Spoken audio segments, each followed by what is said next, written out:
It's the scandal that keeps getting worse, but we haven't had time to talk about it yet. So today, move over Marsha Brady because it's Epstein with our special guest, Marcus Parks.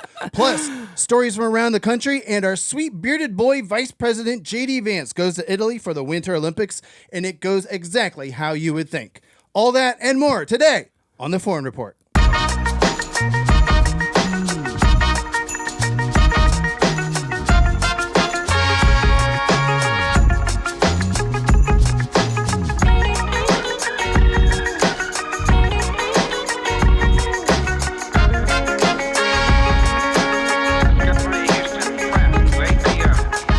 Welcome back to The Foreign Report, your weekly foreign policy show that gives you all the gory details of geopolitics with hopefully some laughs along the way.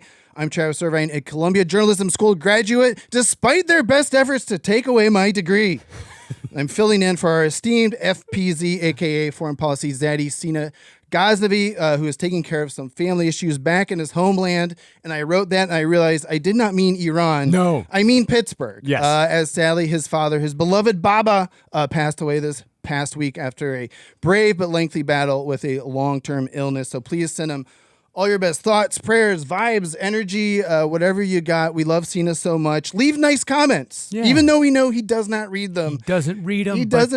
He feels them. He sure does feel them, even in Pittsburgh. So anything you can send his way. Heck, subscribe to our newsletter.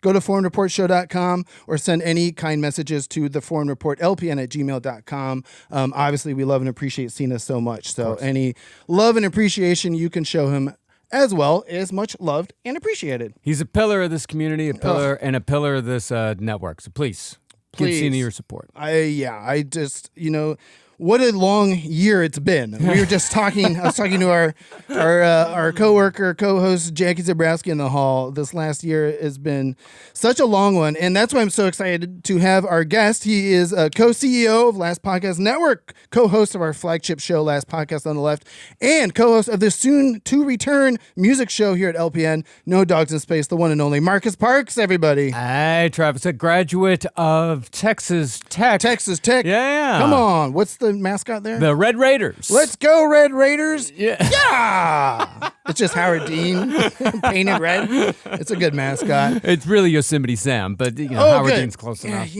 I feel Yosemite Sam's problematic in today's culture. Yeah. With the guns and the choo choo choo choo. Seems like maybe put the guns down, Sam. Yeah. Don't take your guns to town. For a second. Take Johnny's advice. But it's been a year, and this is why I was so actually comforted by the fact that you're our guest today, because there was the Super Bowl this past weekend. It was. And the last time there was a Super Bowl, you and your wife Carolina had a lovely party for all the Last Podcast Network people. Yeah. And I remember, as you and I tend to do as political-minded gentlemen, you were busy hosting, but at some point we just sat down and do what we do, and we talked politics. Sure. And this was only a few weeks into the Trump administration. I don't think we were scared. We're not scared men. We're manly men who either can't grow facial hair or can only grow facial hair on our necks. Yeah, I can only grow on the sides. Yeah, I'll let you guess which one's which. But I do remember being worried. Yeah. Because we were only a few weeks in, and I think you and I were kind of sensing. But man, in terms of where we are now, a year later, I did not have, a private police force executing American citizens in the street. I know that's a level of fascism to get to. I just didn't expect to be there by the next Super Bowl. Yeah. You know what I mean? I didn't either. You definitely got a feeling that the second term was going to be different. That it was going to be more aggressive, vengeful, very vengeful. You knew immediately that they had their shit together far more this time than they did the time before. You saw that just from the campaign, because of course the first administration. I remember the cute joke of how many Scaramucci's did he last? The constant rifling through of all of these different cabinet members, and that's not happening this time, and that did not happen at all in the first few months. It was obvious that they had chose a team that were on board. For men and women. Everything that he wanted to do, and people that also obviously have their own agendas, people that are using Trump, Lord, people that are even worse than he is. Right. You know? Yeah. He's like a shill for their agenda. Yeah, like it's like Stephen Miller does not have the same agenda as Trump. You know, like Stephen Miller's agenda is far worse than Trump's agenda. Like Trump's agenda is to loot the country for everything that it's worth. Right. And Stephen Miller's agenda is far different. Stephen Miller doesn't care about money. He cares about his own personal vendetta against anybody who is not white. Right. And it's interesting to see that, you know, even now in the last, you know, couple of months, or I guess really the last month, you know, since the murder of Alex Preddy, like that since then, like you saw a little bit of accountability within within the system and within the administration, but still very little. Like it seems now, instead of firing people, like I'd read this perspective. This is my perspective, but you know that now Trump is more. What he likes is to see his people twist in the wind. Is that he likes to see them take it. You know, he likes to see them. You know, he likes to see them be punished publicly. You know, that's what he wants. Like, he doesn't fire them anymore. He lets them be punished. That's crazy to think of. And I also will just point out, you mentioned Stephen Miller, and another part of the Super Bowl is this halftime show where, for some reason, the halftime show now of every Super Bowl is like a statement of where we are politically. Yeah. And I remember watching it last year at your house, and with the LPN gang, it was like Kendrick Lamar was headliner of that Super Bowl halftime show. Thanks for reminding me. Yeah, I'd forgotten. You've forgotten, right? Well, and I specifically remember because he also just won all the Grammys and then was doing that show. And all the boomer MAGA comments, you know, on Facebook was like, I can't understand what he's saying. And it's just like Bad Bunny is like, hold my cerveza.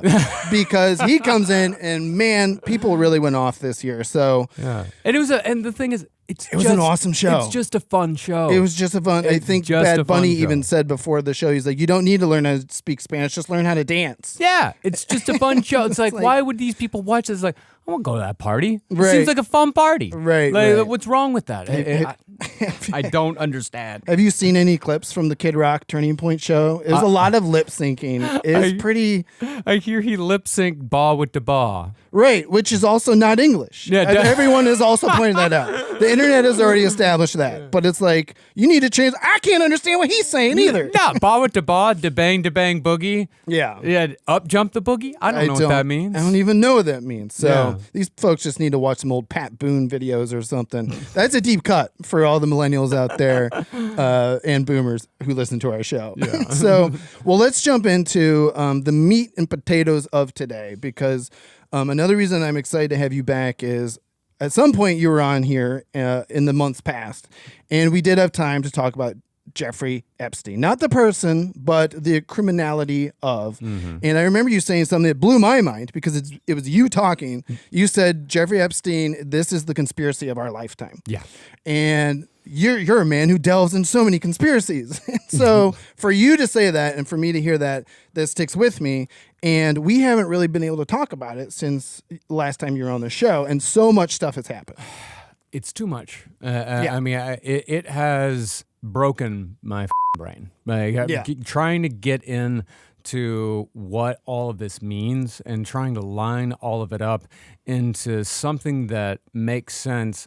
It really did. I mean, it has shifted my entire perspective, and that's the thing. This last drop of 3 million documents, it's a small fraction of what they actually have. There's still more. There's so much more. There's so much more. Yes. Well, let me give a little primer and some context, just because since the last time you were here, we actually have seen the culmination of the Epstein Files Transparency Act, right? I mean, obviously, the further background is that this conspiracy has been bubbling for years and years, right? Like, I was thinking of like far back as like Pizzagate in 2016. It actually even starts before then, right? This is like a cabal of people who run the world and eat babies. I mean, of all newspapers, like, the New York Post. I remember reading, because I used to love picking up the Post and the Daily News when we lived in New York. I'd pick up the Post and the Daily News on my way to the train, and I'd read it on my way to work. Right, which is like it's like reading two newspapers arguing with each other at the same time, with great puns on the cover. Yeah. It was always fun. It was fantastic. I had my little cup of coffee. But I remember them writing about the Lolita Express prior to Pizzagate. Yeah. You know, like I remember that. Of course, they were writing about it because, you know, they rabidly hated the Clintons, but, you know, right. but even so, like the Epstein, you know, it's been around for many, many, many years. Yeah. But it's always been on the sides, yes. you know, of everything. It's been on the edge of everything. And now we're finding out that it's not on the edge of everything. It is the center of everything. Yes. And that, I think, is what the Epstein Files Transparency Act is ultimately, hopefully, going to prove. As you mentioned, like they've only released a little bit, and even getting the Epstein Files Transparency Act was like a big haul for Congress. Yeah. I mean, this was like, again, the campaign of 2024, they like were campaigning on it. Your Kash Patels, your Pam Bondis, your Dan Bonginos, they were going on podcasts and saying, we got to release all these files. I remember JD Vance tweeted about like, we got to release all these files. And it's just like, then they get into control. And in the months of 2025, after taking over, we slowly saw this turn into more stalling and then stonewalling and then backtracking, be like, Pam Bondi went from like, I have the files on my desk to we're not going to release any of these files. Yeah. And Kash Patel saying the same thing. And thankfully, I guess, to MAGA movement's credit, they were pissed. Yeah. I mean, because it is so central to their entire movement. Yes. And that's there's so much incredible irony in all of this. Oh, I'm aware. There's like all the Pizzagate people is like, you were right. You just had the wrong pizza place. You went to like Famous Ray's instead of Original Ray's or something. Like, you know, it's just bonkers. Turns out it was an original Famous Ray's the whole time. The combo of all of them. Yeah, but there's even more irony. There's even deeper levels of irony below that, because the deepest thing is that if you. One of the most incredible things, one of the most incredible revelations about the entire Epstein files is his singular meeting with Christopher Poole, Moot, the creator of 4chan. Have you not heard about this? This is why I'm so excited to have you. Yeah. Have you seen this? You heard about this? I have piles of links in our show Bible, but I was like, I know Marcus is going to bring something that I haven't seen in my algorithm yet. Well, this really is. I mean, me and my friend McFerrin, who also works here for the network, long friend of mine. Right, from the New York days. From the New York days, from college actually. We've known each other since we were 19. That's crazy. But we have this sort of like theory of like we're living in the age of 4chan, you know, and we've been talking about this for a while. That 4chan has been the center of so many things. It's been the beginning of so many things in our world. It's shaped the modern world. Like Gamergate began on 4chan, you know, right. And those guys were, you know, harnessed by Steve Bannon and basically turned into the modern alt-right movement. And what we find out now from this latest drop is that Jeffrey Epstein was put in a contact with Christopher Poole by a man, I can't remember his name. He had a very, let's say, Slavic name. Okay. Very Russian name. Go figure. But this guy had worked as an advisor for Bill Gates, and he sent Jeffrey Epstein an email saying, hey, you need to meet with this Christopher Poole guy. Right. He's young, and right. He put young in all caps. I think you guys would have a lot to talk about. To get Epstein's attention, you got to write young in all caps. That's right. Maybe bold, maybe an italic. It was in parentheses and in all caps. Great. Yeah, that really, yeah. Ah, okay. I'm in. Yeah. And so he... prior to meeting with Epstein, Christopher Poole had created a board on 4chan. Like, if you didn't know, like 4chan is if you don't know how it worked, or how it still works, I guess, but how it worked back in the day, it had a bunch of different boards on it with different topics. You had anime, you had paranormal, you had B, which was the random board. You had a whole bunch of different boards. And Christopher Poole decided one day to create one about politics called Poll, P-O-L. Okay. And he had it up for a very short period of time, and this is prior to meeting Epstein. He had it up for a very short period of time, and then decided to shut it down because, in his words, it had turned into a, quote, racist hellhole. Welcome to politics. Yeah. And so he shut it down and then tried bringing it back one more time, and the same thing happened. He shut it down again. And then he has a meeting with Jeffrey Epstein, and the next day, Poll is back permanently. Back on the menu. And Poll is where Gamergate begins. Poll is where Gamergate begins, and it is proven that Jeffrey Epstein was a 4chan user. Like, he was a mod. And not only that, not only was he a user on 4chan, Ghislaine Maxwell was a power user on Reddit. She was a power mod on Reddit. So you have these people that are playing both sides, creating the culture war, and you've got Steve Bannon in the middle of it that is completely connected to all of this. Like, he's the one who harnessed Gamergate. He's the one that's like, oh yeah, wow, this guy Milo Yiannopoulos, I could do something with him. Oh wow. And so Poll is created, or Poll is brought back online at Epstein's request, so Steve Bannon can use it to harness the alt-right, to harness these young people. And of course, that's also like Trump's original, and this is the ironic part about it, is that Trump's original support online was on 4chan. Right? Yeah, it was on right. It was on 4chan before it was anywhere else. The 4chan president. He was. Yes, he was on 4chan before he was popular anywhere, before Facebook, before anywhere. And 4chan is also where QAnon comes from. QAnon was created, it came from 4chan. It came from Poll. That's where it came from.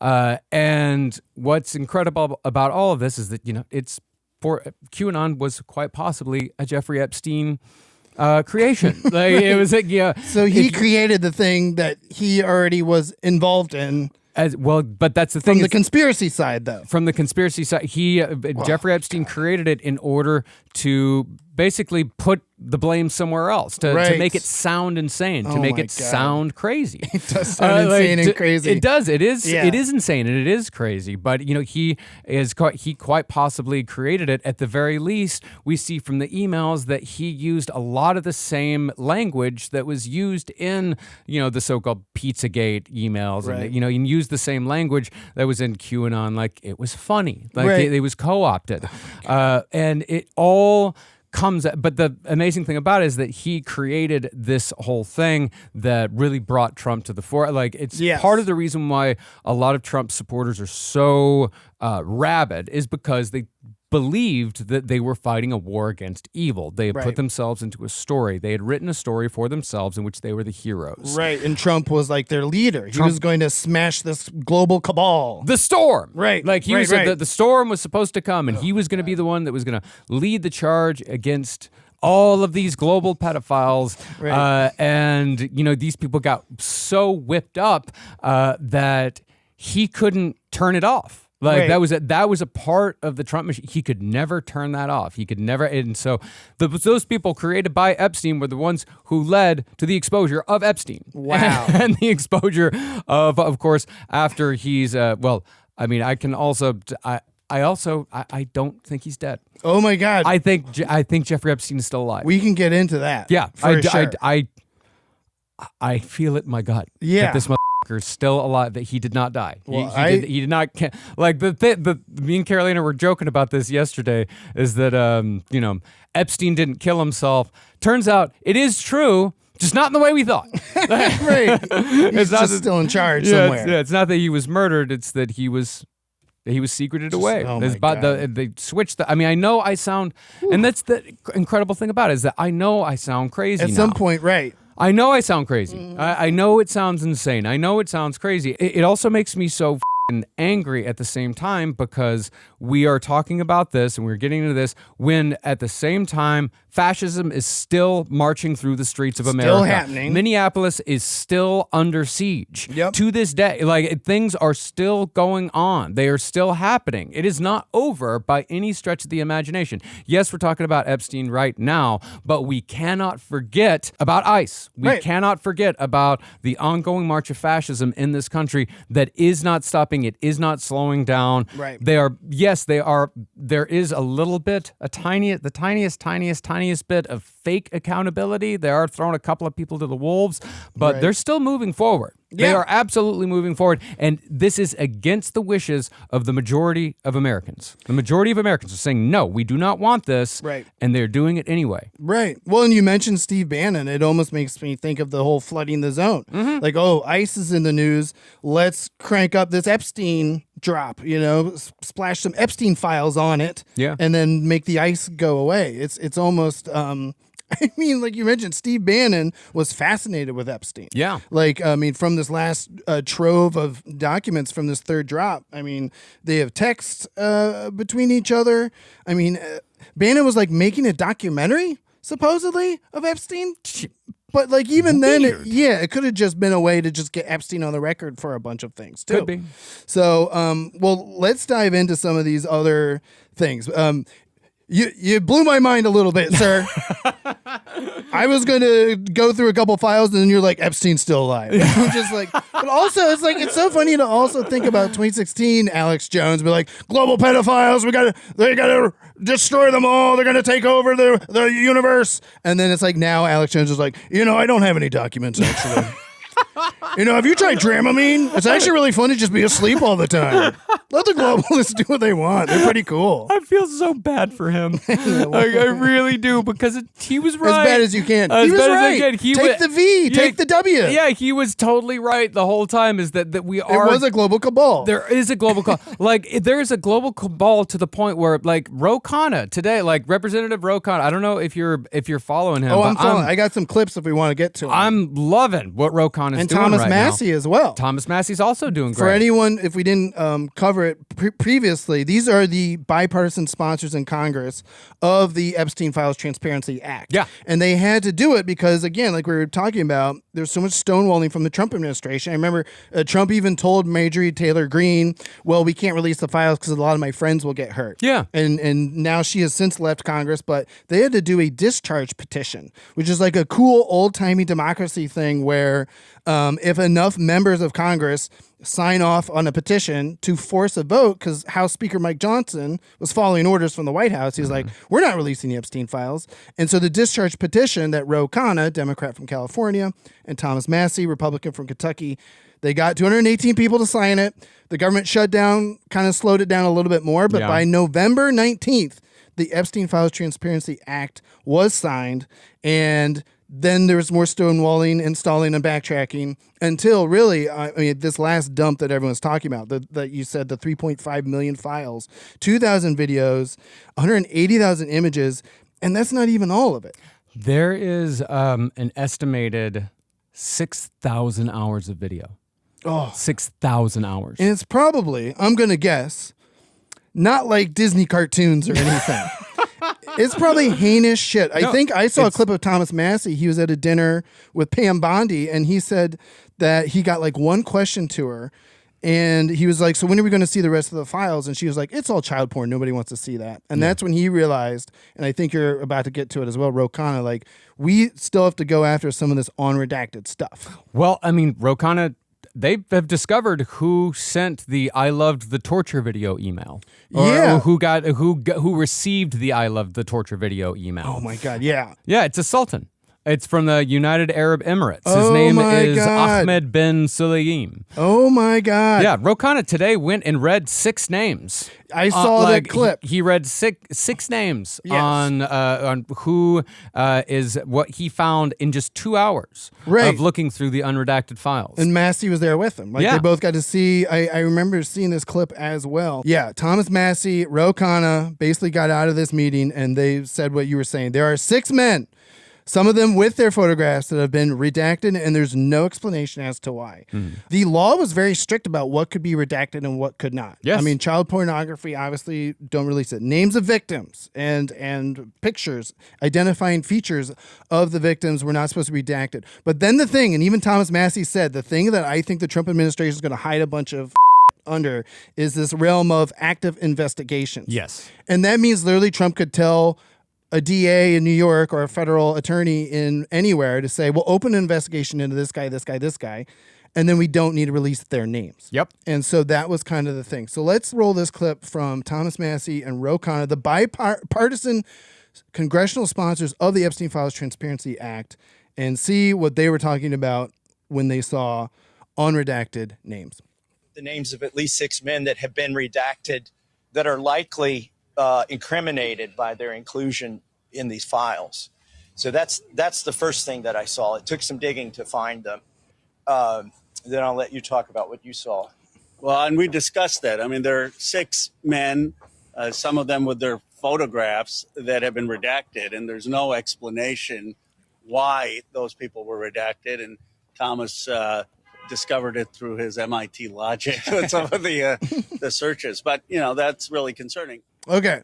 So, and this is the thing. So they have since released the names. Yeah. Salvatore Nuara, Zurab Mikaladze, Leonid Leonov, Nikola Caputo, Sultan Ahmed bin Sulayem, and, of course, billionaire businessman Les Wexner, CEO of Victoria's Secret. The Columbus, Ohio connection. Wexner, yes, the Columbus, Ohio connection. His name's all over Columbus, right? Oh, he's on the hospitals. He's on the art museums. I mean, he was revealed as a possible co-conspirator of Jeffrey Epstein in a 2019 FBI document. Yeah. And this is even though Kash Patel went out and said, like, there's no credible evidence that, other sex traffickers are involved in the Epstein files. It's like, no, it's Les Wexner is right up there. Yeah. And mentioned many, many, many times. Right. And this other guy, the guy from the United Arab Emirates, Epstein is sending him a video saying, love the torture video. It's very obvious, very, very obvious. The other men, the Salvatore Nuara, he's rumored to be a former NYPD contact. Nicola Caputo, he's a former European Parliament member. The other 2 guys, we really don't know much about them. Shadowy figures. But the thing is that it's how many Epsteins are there? It's like sure. How many Epsteins are there? Because you ask. Who is Epstein working for? He of course had Epstein was working for himself. He was working for himself, and he was building his own little world for these people. Yeah. He had connections, but it was all just to be as horrible as possible. Yeah. It's like he had no allegiances. He had no it was just it was straight hedonism. It was to live a life of hedonism. He built a world in which he could live a life of extreme hedonism and could involve other rich and powerful men in that same world. Right. It was under the guise of him being a financial advisor, yes. which is how the Wexner connection started. I think we covered that last time you came on the show because for us in Columbus, Ohio, I mean, there's a great documentary about Epstein from Netflix from years and years ago where my old buddy, investigative journalist Bob Fitrakis, like they actually take the film crew outside of Wexner's house. And when Epstein first started coming around in Columbus, Ohio, he was known as the boyfriend of Les Wexner. And it's like whatever their relationship was, it doesn't take away from the fact that Les Wexner gave this guy power of attorney and then billions and billions of dollars to get started.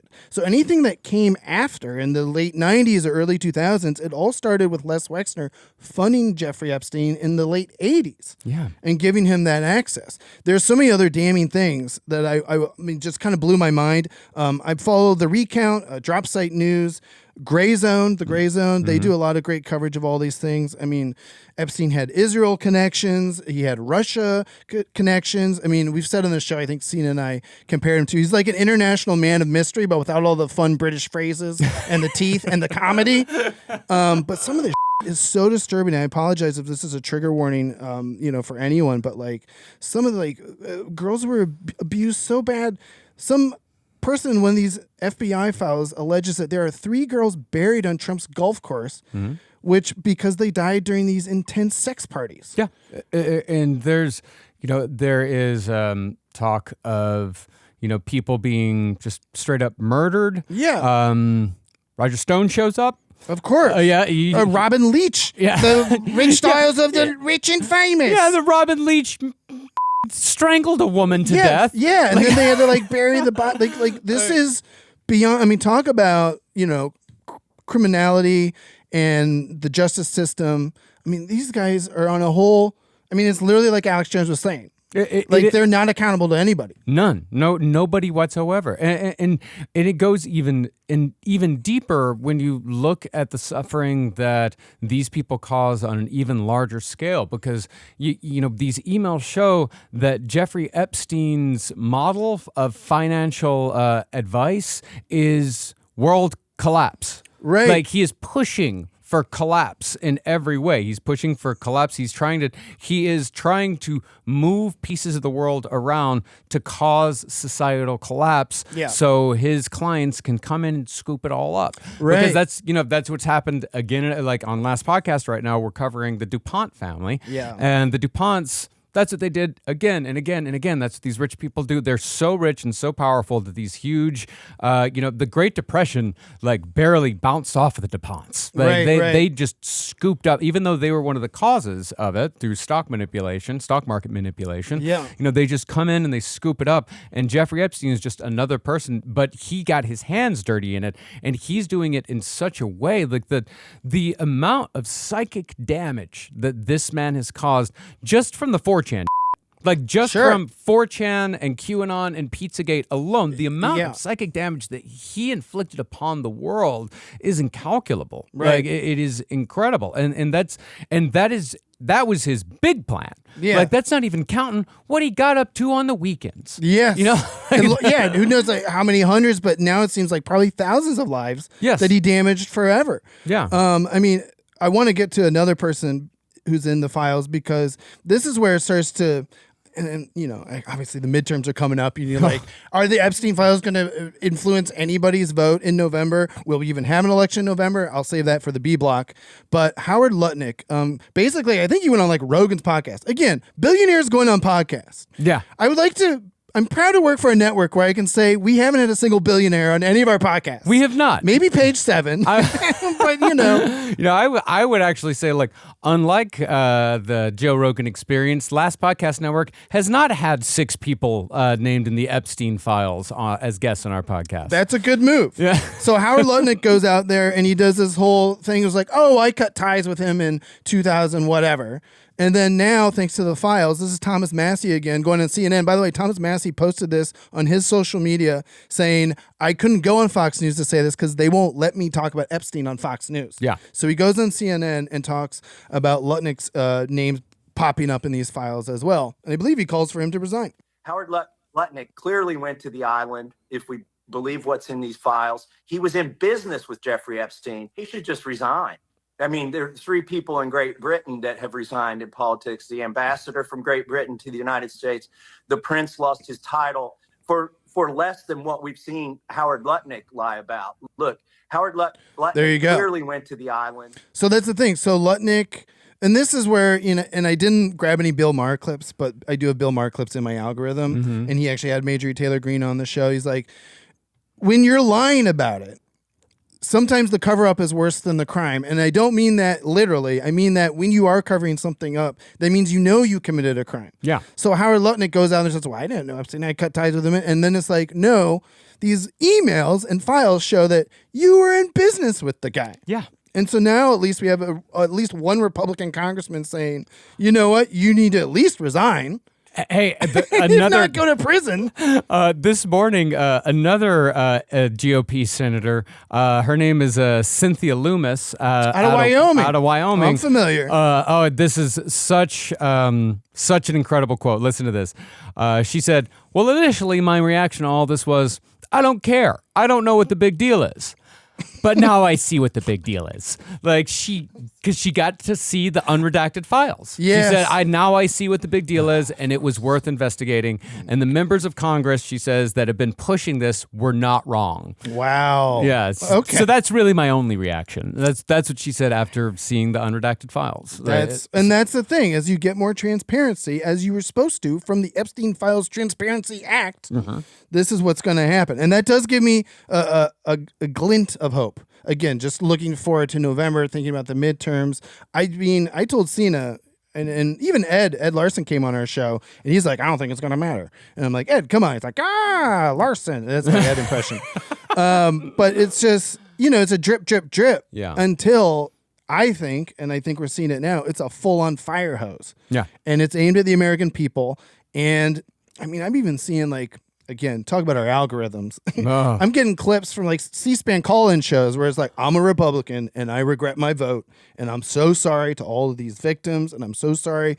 I mean, it's like, it's starting to finally click for a lot of these people. Maybe not the hardcore MAGA people who are like 30% of the voting politique, but at least the independent people in the suburbs who are like, my eggs prices are too high. Yeah. Also, I don't like pedophilia.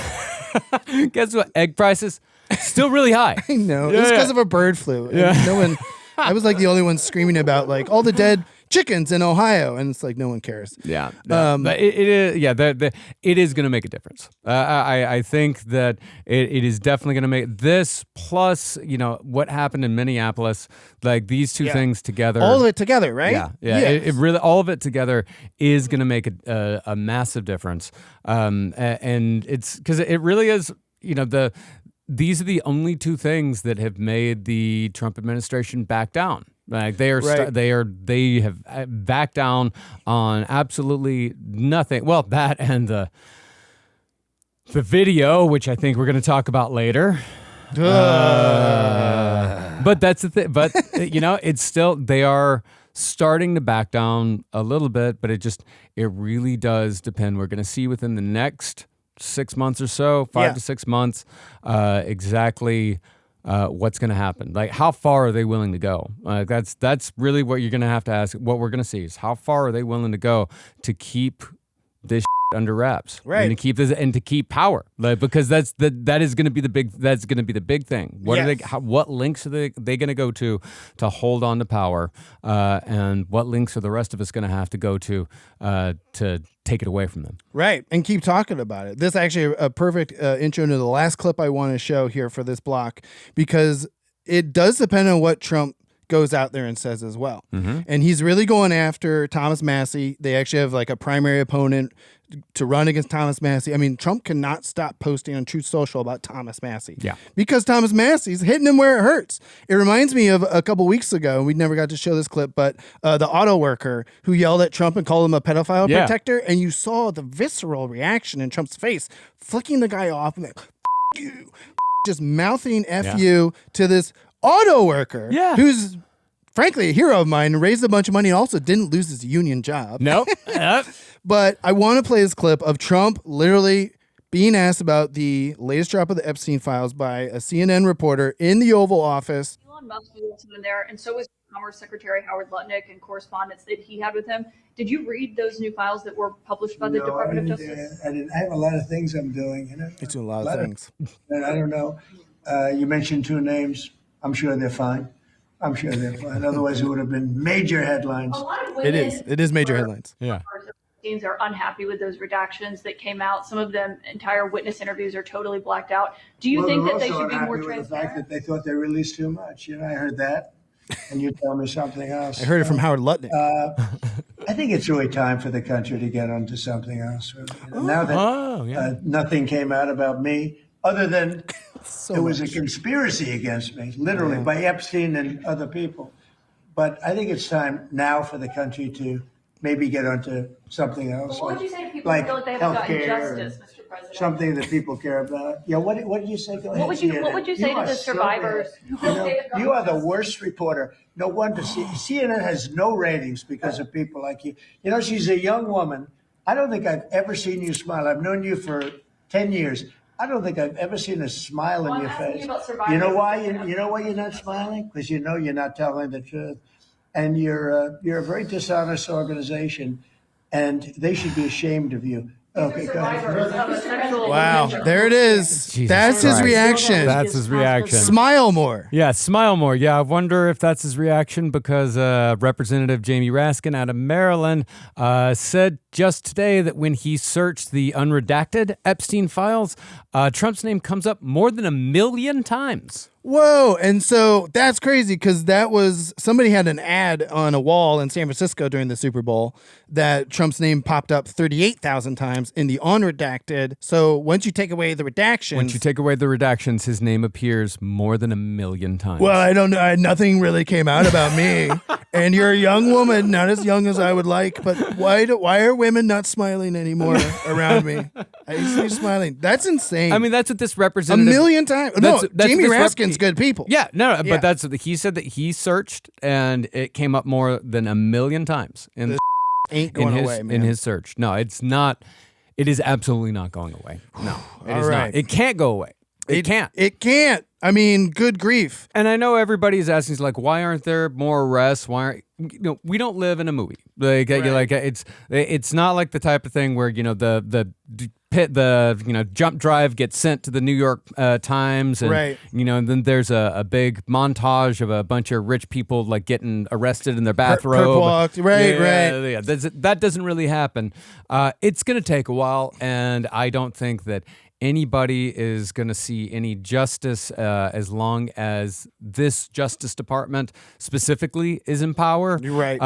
It's not going to happen. They're way too busy, discussing what the best way to roll out social media platform, like social media campaigns. Like that's what they're more concerned with. They're not concerned with this at all. Right. Like they're not going to do it. It's not going to happen yet.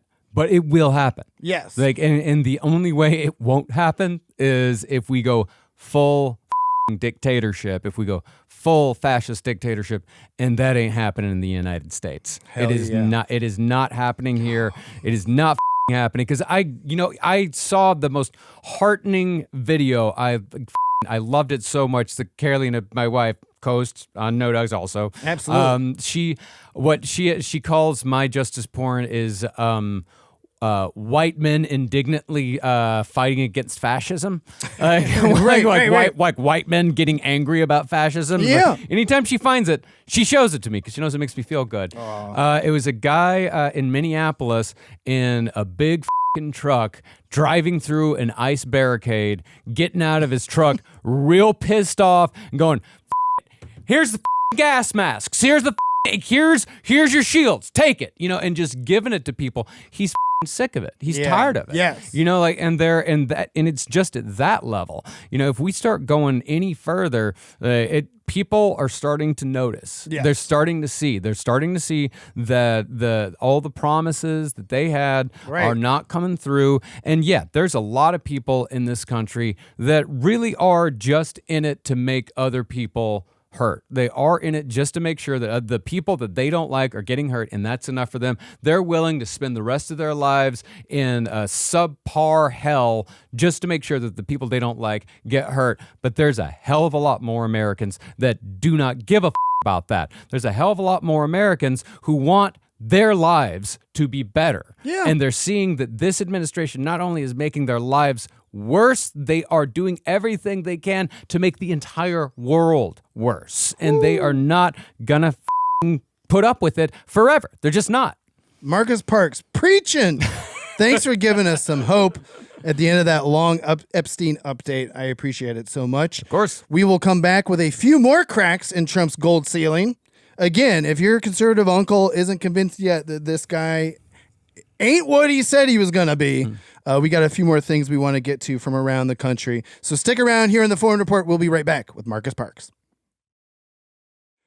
Welcome back to the Foreign Report. We're here with Marcus Parks. We're done talking about Epstein for now, but we do want to highlight a few other stories that have popped up. You were mentioning just things that are going to continue to convince everyday Americans that the Trump administration is doing a bad job.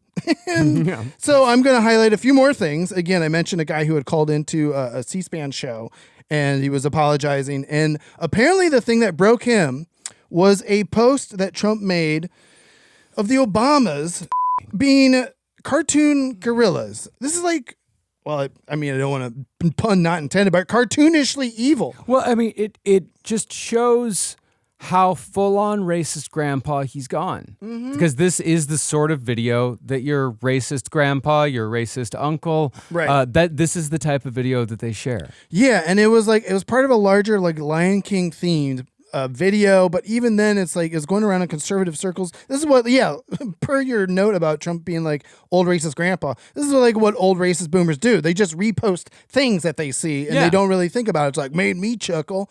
It's Michelle and Barack Obama with gorilla bodies and their faces on. It's so stupid, but it's like part of a larger Lion King video, and Trump posted it. And then so the White House, they were literally making excuses and being like, well, it's taken in context. It's not just a racist whatever. And then within hours, he deleted it. 12 hours. Yeah. They try like... That's still like cartoonishly long and then cartoonishly short. Yeah. I mean, it's like they want, like, they thought that they could just steamroll it again. Yeah. Like they thought that they could just steamroll it and just keep going with it. And like, no, it's fine. No, it's fine. And then they finally saw like, oh no, it's not fine. It's not fine. It's not good. Like this is the sort of thing like that would again, destroy any other political career in any other decade but this one. Yeah. But in addition to everything else that we've talked about today. I mean, Tim Scott from South Carolina, senator from South, he's like the only black Republican senator serving right now. And he said, praying it was fake because it's the most racist thing I've seen out of this White House. The president should remove it. I mean, Tim Scott was almost the VP nom, by the way, for Trump this round.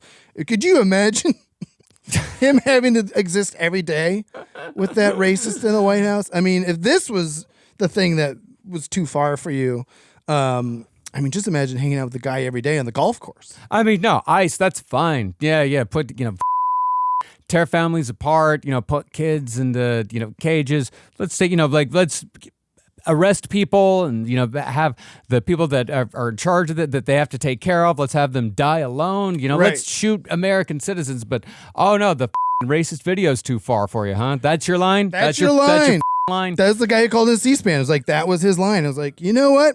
As long as you're finding your line, I mean, as long as the line is not, like actual troops opening fire on American citizens, like en masse. Let's say en masse. Yes. Like not just one-on-one, but a troop opening fire into a crowd of protesters. I mean, wherever your line is, that's fine. It's the purity. The time for the purity test is over. Oh, Lord, it is long over. And I even feel a little dumb saying what I just said, because we really need to be saying whenever someone says I was wrong, whenever someone says I was, that's progress. Then say like, great. Right. Take a sigh of, take a deep breath of relief, say like, okay, great. Another person and welcome them. Bring them. Yes. Welcome bring them back to the fold. Bring them back to the table. Say welcome Come back to Thanksgiving. Yeah, Uncle Dave, we've actually missed you. Yeah, welcome back. I missed you. I missed you. Welcome back. I'm really glad you came around. Yes. It's not the time. Now is not the time for I told you so. Oh. There will be time for that. There will definitely be time for that. Lord, Trust me. Yeah. There's definitely going to be time for I told There you will so. be time. Wait until the next Democrats in the White House. We just wait until, give it a couple years. Right. Really push it down in and let it simmer in your belly and really let it turn into something like really It's good for dark digestion for Thanksgiving. Well, this is another thing, again, and talk about lines in the sand. Remember how everyone's saying, well, Joe Biden's old and incompetent and he can't perform the duties of the White House? This is a video that's been going around that I didn't have a chance to sneak it in on Seena, so I'm throwing it to you. Did Donald Trump himself in the White House? 100%. Producer Danielle, let's roll this beautiful bean footage. I mean, there's definitely something in there. This made the rounds because people, they weren't sure. But I'm sure. Yeah, there's a breakdown in this video, second by second. So if we can boost that audio as loud as we can. Because chemists Here we go. are coming up with new opioids faster than the government has been able to keep Okay, up. there it was. We're going proactive on these new chemicals. That's great. No, There was a fart. Fantastic things. You could slightly hear it. Thank No, you all no. very much. We really appreciate it a lot. Thank you. And then he Us. immediately starts thanking everybody. Fantastic, Jeff. Thank you all very much. Thank you all so much. Everyone get out. And then he appreciate like does the thing. Thank you, Ushers please. him out. Thank you. Thank you. And then the woman directly behind him, you can see she's rubbing her nose. Yeah, it's not- And then it's like a code 2. Everyone out before the stench hits the press. Yeah. But all those grifters standing behind him, they have to sit there and take because they're in on the scam. Yeah. No, I mean, they know that he himself. Yeah. Like they know that that's part of the deal. Every once in a while, he's gonna himself because the sound is not just a fart; it's a wet, bubbly fart. Yes. Yeah, it is very bubbly. It is very wet. It is very deep. It sounds like someone in their pants. Yes. And losing all control of their bowels. And the Yes. grifters know that that's just something you got to deal with. That's something you gotta If you're- deal with. If you're in it, like the lives that these people have to lead Yeah. to be in this circle, like it's to think what they have to do to survive in this every day. Lose your sense of smell Yeah. for starters. Like that's the beginning point. It's all become so cartoonish. Yes. It's all become all of it is so it's almost cliche. You Right. know, like it's like I read someone, like if you would have had a story in which the people who were killed defending others were named good and pretty, then you'd say like this story sucks. Like this is awful. Like Yeah, that. was this a Larry David sketch? Pretty good. But no, it's all so obvious. Yeah. You know, and it's all so in front of your face. And these people, like they're in so deep. But I really do want to emphasize that like nobody's in too deep. You know, you can change your mind. Like that's what they kept. That's what I love about Minneapolis. What they're chanting to the ICE agents. It's okay to change your mind. Oh, it is. right? It is okay. It's okay to change your mind. It's- Renee Good's last words were, "I'm not mad at you, dude." Yeah. To the guy who shot her to death. Yeah. And Alex Pretty's last words were, "Are you okay?" To Yeah. the woman you're trying to help off the ground. We'll be right back here. Marcus Parks. We're talking JD Vance Corner. We'll be right back. Welcome back to the Foreign Report. Back here with Marcus Parks. Real quick for a super quick, thank God, because we've covered so much stuff. We a have. little palate cleanser. This, of course, is the JD Corner. We're going to skip the intro. Oh my God. Give him a chance, it's JD Vance. No, wait, he sucks. Pew, pew, pew, pew. Club remix. One of our fans made that for us. Isn't that fun? That's a new addition since That's incredible. you've come on. See, music is healing. It really is. Thank you, Danielle, for playing that song. And now we get to more sweet, sweet sounds. JD Vance goes to the Olympics. The only reason we started talking about JD Vance on this show, at least after I joined, is because he kept being sent to Europe to be a dignitary for the Trump administration, which is so fitting.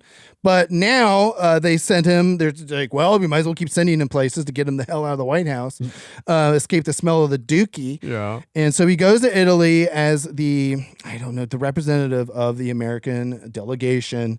And he's there with his wife, Usha, who's pregnant.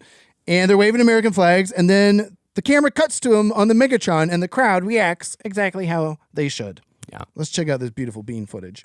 There is the Vice President, J.D. Vance, and his wife, Usha. Ooh.